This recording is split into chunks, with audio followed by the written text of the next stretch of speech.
Veja nesta edição. Planejamento e estudo são itens fundamentais para aprovação em concursos públicos. Prorrogadas inscrições para as bolsas de estudo do programa Ciências Sem Fronteiras. Remédios de combate ao câncer chegam ao Pará. Como podemos reciclar o óleo que consumimos em casa? Departamento de Trânsito orienta condutores na operação Volta às Aulas. Mercado do Ver-o-Peso ganhará novas cores a pedido dos feirantes. E exposição no Museu Histórico do Pará retrata o cotidiano e tradições caribenhas. O Nazaré Notícias desta terça-feira, dia 22 de janeiro, já está no ar.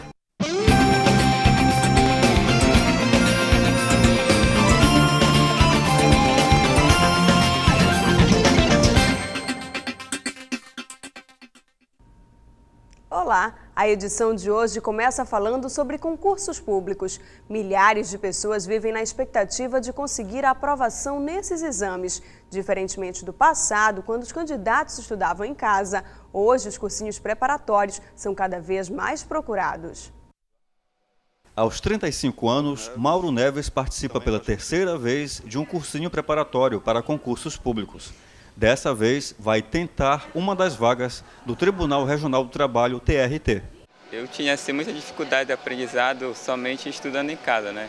E aqui no cursinho os professores dão todas as dicas, um bom acompanhamento, o material didático, né?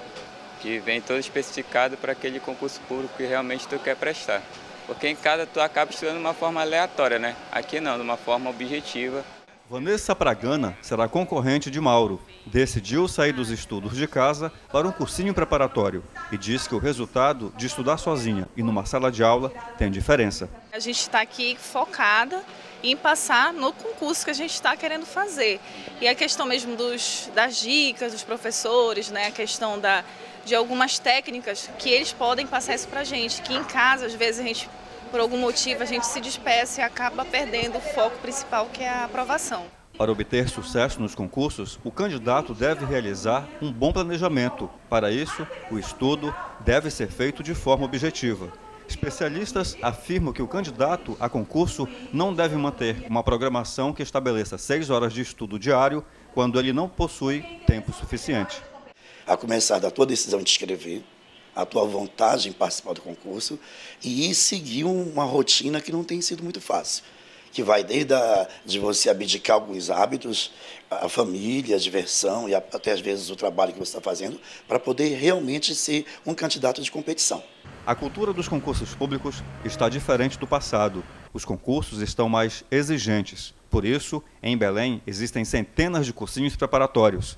Neste, por exemplo, estudam mais de 2.000 pessoas. À noite, as 7 turmas são lotadas de candidatos que sonham com estabilidade nas carreiras municipal, estadual e federal.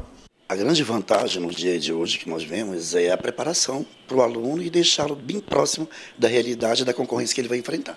Para este ano, devem ser realizados cerca de 9 concursos públicos no Pará e ofertadas cerca de 1.657 vagas em órgãos públicos da administração estadual, direta ou indireta. Para quem deseja aprovação, atenção para uma dica importante. Nunca deve descansar, nunca deve parar. Ela, na verdade, tem que ser fissurada, como eu te disse, tem que ter o norte. Olha, eu vou fazer concurso, então ela tem que caminhar entre 6 meses a 2 anos, no mínimo, para poder ser competitiva.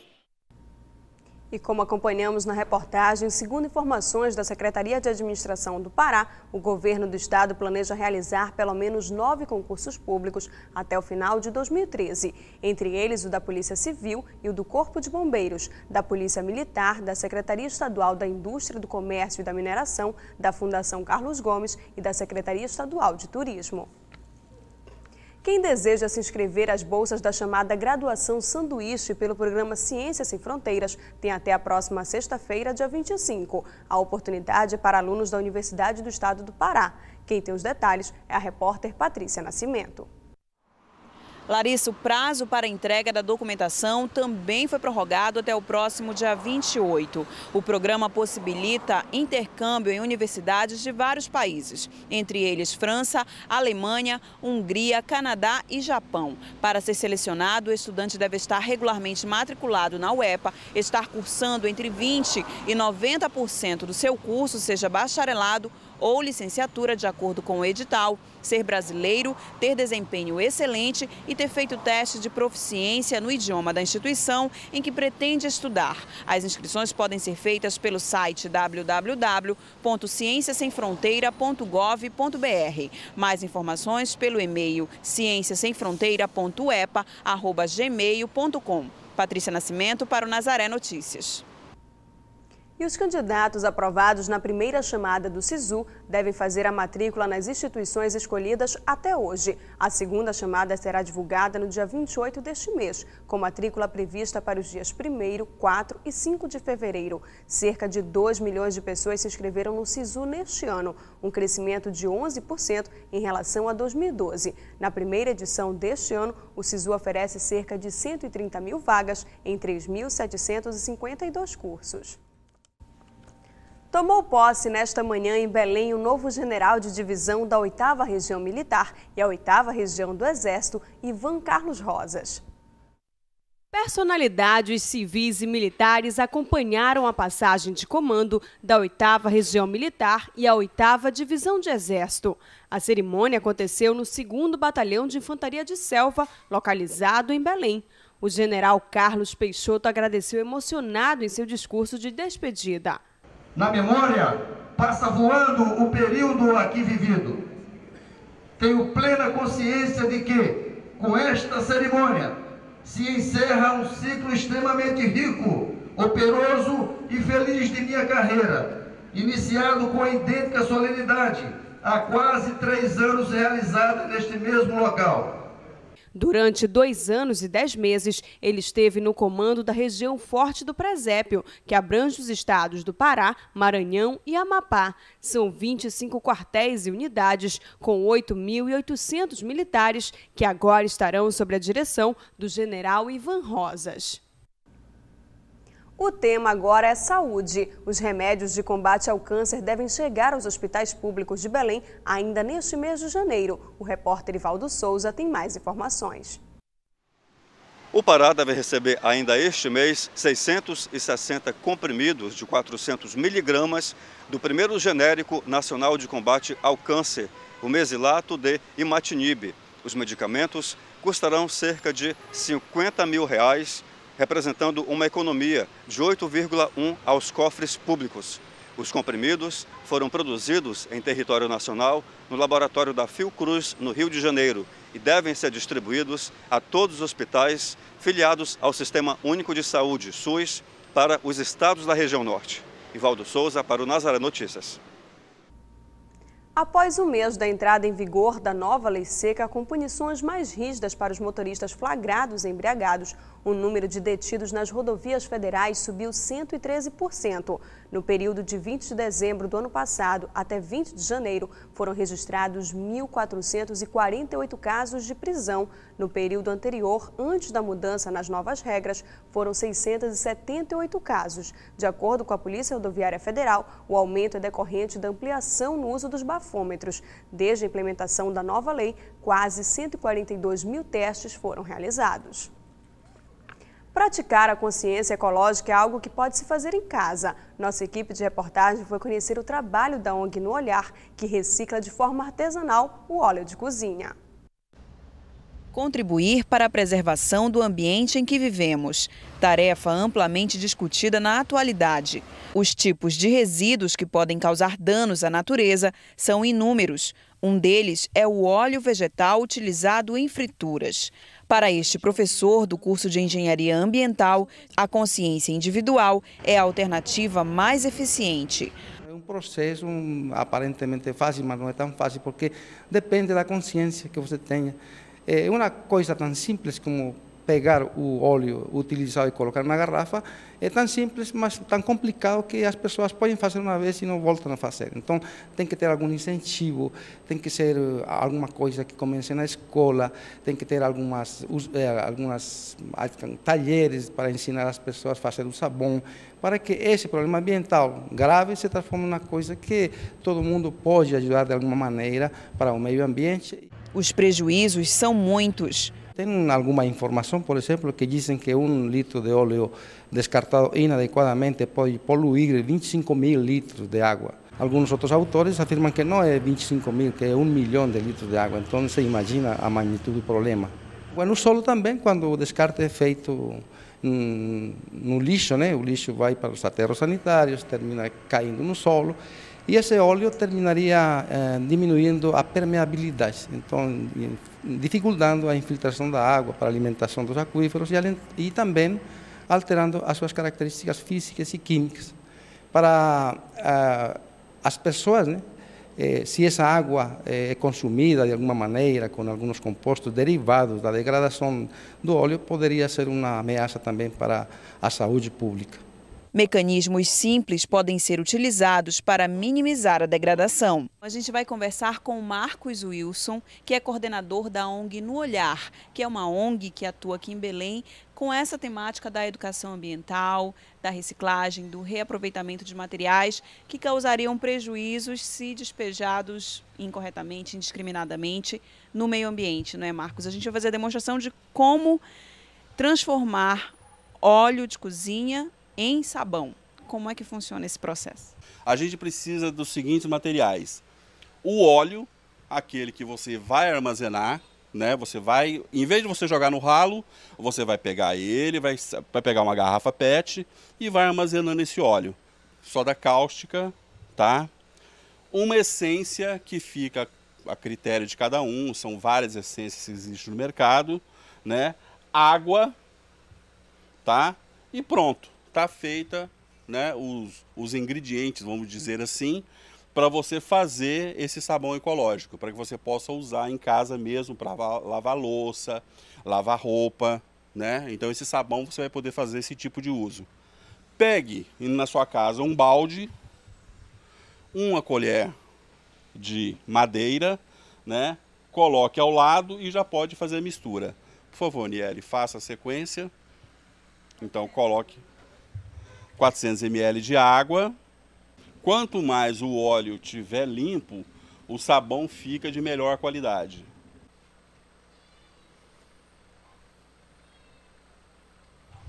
No caso da soda, o que eu fiz? Como a embalagem tem 300 gramas, eu tirei 100 gramas e ficou 200 gramas. Então eu vou misturar 200 gramas já direto no balde. Agora cuidado! Com a soda você vai misturando e jogando aos poucos. Ela vai criar uma fusão, né? O rosto sempre longe. E com muita paciência, a dona de casa tem isso, né? Que ela adora fazer bolo, essas coisas em casa, então ela tem paciência de ficar mexendo. Então ela vai ficar mexendo esse óleo durante 30 minutos, 20 minutos, sempre no mesmo horário, né? No sentido horário. E aí essa fusão vai se completar, ele vai descansar e ela vai colocar em uma bandeja. Pode colocar numa bandeja menor e deixe descansar de um dia para o outro, né? No outro dia isso já vai estar duro, ela vai fazer o corte das barras. E o que a gente aconselha é que você, dona de casa, só manuseie este sabão depois de 30 dias. Deixe descansando durante 30 dias para acabar o efeito da soda. Então, depois de 30 dias, você pega as barras de sabão e você pode usar para lavar louça, lavar chão, lavar algum automóvel, alguma coisa. Você pode usar esse sabão para essa finalidade. Após 25 minutos, a essência pode ser adicionada e o líquido despejado no recipiente. A ONG No Olhar fica na rua Riachuelo, número 37, na esquina da Travessa Padre Eutíquio, em Belém. O telefone de contato é 3222-2277. A Justiça Federal obrigou o INCRA a investigar as denúncias feitas pelo Ministério Público Federal pelos assentados do projeto agroextrativista Ilha de Santana, em Ponta de Pedras, no arquipélago do Marajó. As denúncias falam de irregularidades na aplicação de créditos de instalação destinados à construção de casas e à compra de insumos. O INCRA deve fazer uma vistoria nos locais onde as casas deveriam ter sido construídas e apresentar um relatório indicando o destino de cada recurso destinado ao projeto. Os repasses para o projeto também ficam suspensos até que seja feita uma nova comissão de assentados em até 90 dias. e você acompanha ainda nesta edição. O Departamento de Trânsito orienta condutores na operação Volta às Aulas. Mercado de Ferro do Ver-o-Peso ganhará novas cores a pedido dos feirantes. E exposição no Museu Histórico do Pará retrata o cotidiano e as tradições caribenhas. A Justiça Federal rejeitou o pedido do Ministério Público Federal para que fosse declarada a nulidade da licença prévia emitida pelo IBAMA, que permitiu o início da construção da usina hidrelétrica de Belo Monte, em Altamira. A ação do Ministério Público Federal alegava que a redução da vazão do rio Xingu pela construção de canais diminuía a possibilidade de navegação, da pesca e da realização de rituais de comunidades indígenas e ribeirinhas da área. A Justiça Federal considerou os argumentos inconsistentes, não comprovando a ilegalidade da licença prévia. Ainda cabe recurso ao Tribunal Regional da Primeira Região, em Brasília. O Detran do Pará deu início à Operação Volta às Aulas ontem. A ação é voltada para professores e alunos do ensino médio fundamental, da rede pública e privada. E quem tem mais detalhes é o repórter Ivaldo Souza. Essa operação educativa do Detran envolve cerca de 30 pessoas, que começa hoje e encerra no início do mês de abril. Para falar melhor sobre esse assunto, eu converso com Maria Inês, que é coordenadora da Operação Volta às Aulas 2013. Qual é o principal objetivo dessa operação? O principal objetivo da operação é educar mesmo, alertar sobre os riscos, já que esse período, que é o período que compreende o início do ano letivo, porque a nossa programação da Operação Volta às Aulas, ela acontece anualmente, mas ela acontece em 2 períodos. Então esse que é o início do ano letivo, agora em janeiro, e o pós-férias, que é em agosto. Então nesse momento nós fazemos uma força-tarefa no sentido de educar mesmo, de dar dicas de segurança no trânsito, já que nesse período o índice de acidentalidade aumenta muito. Coordenadora, é uma operação que é feito um trabalho na área externa, ou seja, em frente à escola, e também dentro, junto com os alunos.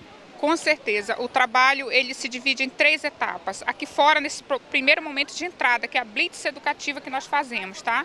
Tanto com os agentes de educação quanto com os agentes de fiscalização, que nesse momento não estão fiscalizando, não estão multando, é apenas uma blitz educativa.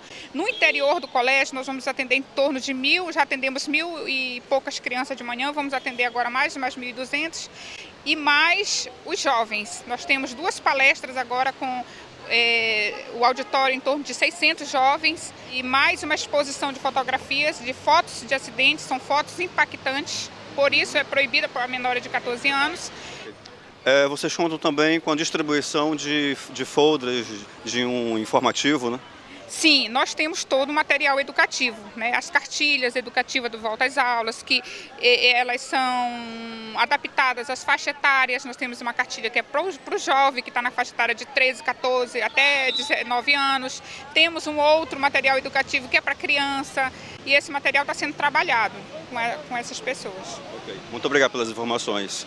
E só lembrando que essa operação começa aqui em frente ao Colégio Nazaré, onde as pessoas aqui envolvidas com a campanha são cerca de 30 agentes que trabalham no Detran, que fazem parte desse trabalho. Ivaldo Souza para o Nazaré Notícias.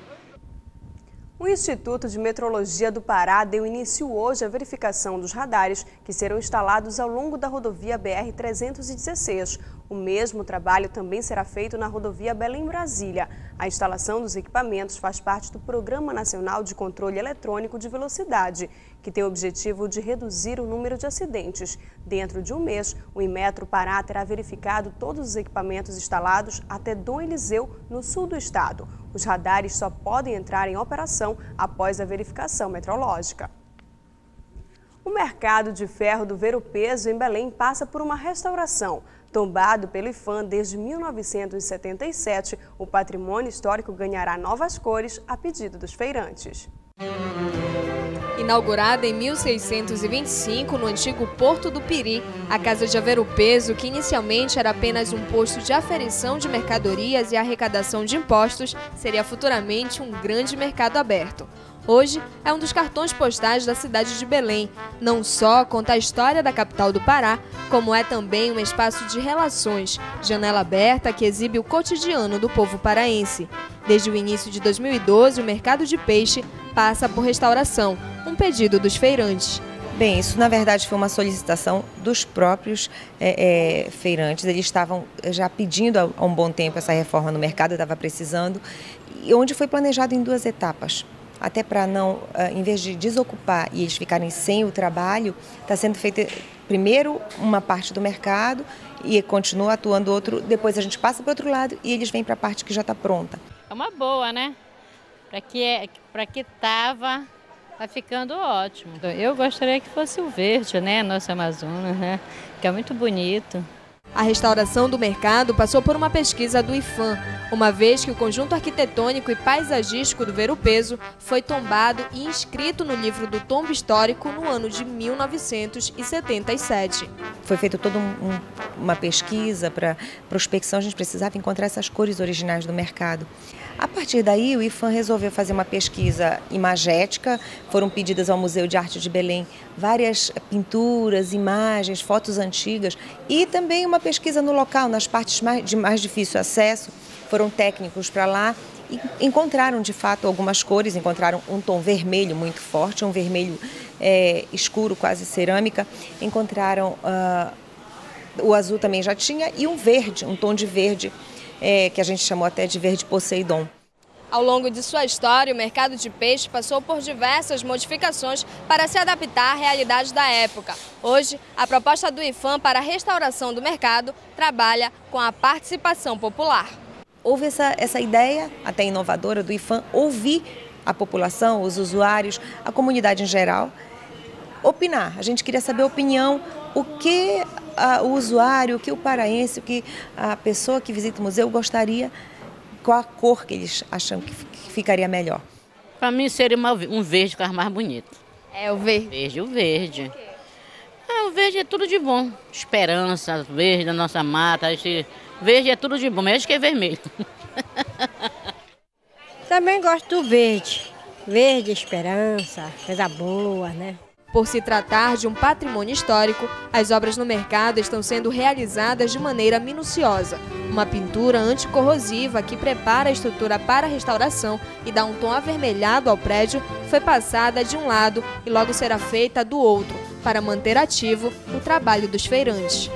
A previsão, com todos esses processos que a gente está fazendo, de cor, pintura e terminar essa parte, voltar e ao mesmo tempo, depois que ficar os 2 pintados, é preciso repintar para integrar, porque para não vai haver diferença de cor.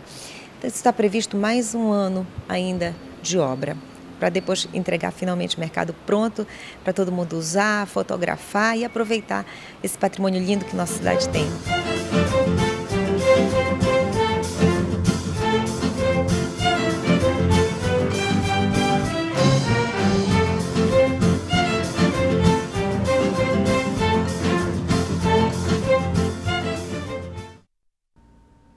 O Museu Histórico do Pará está com a exposição Alegorias Visuais, O Caminho dos Santos. A mostra retrata o cotidiano e as tradições do povo caribenho.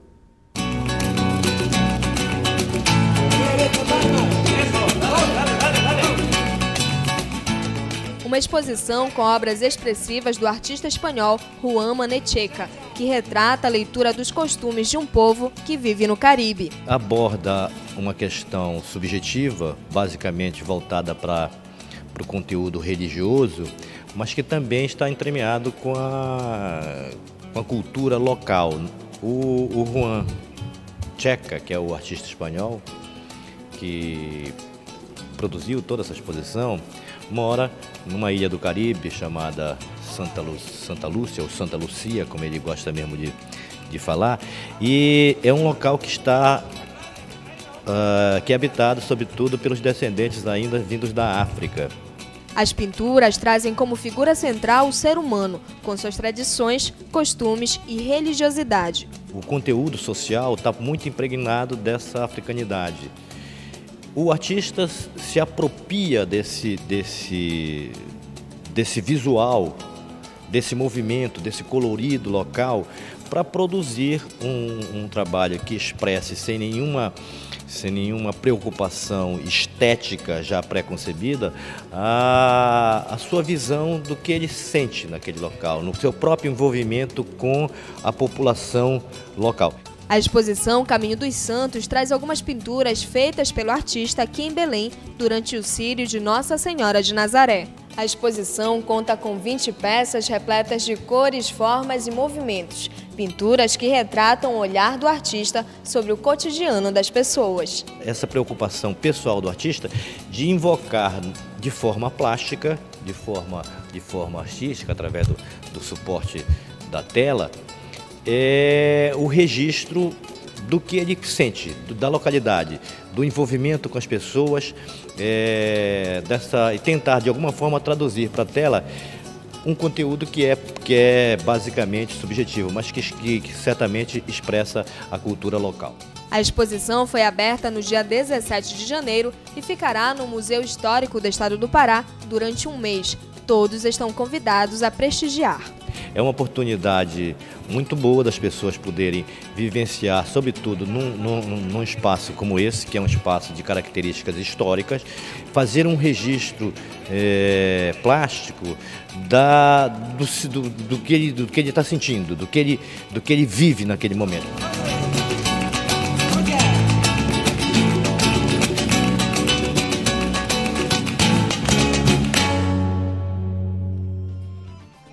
Você poderá assistir as matérias exibidas no jornal de hoje no portal Nazaré. Basta acessar fundacionazaré.com.br ou entrar na nossa página no Facebook. Você também pode sugerir temas para as nossas reportagens. Entre em contato com a nossa produção pelo número 40069244 e indique o que você quer assistir aqui no nosso jornal.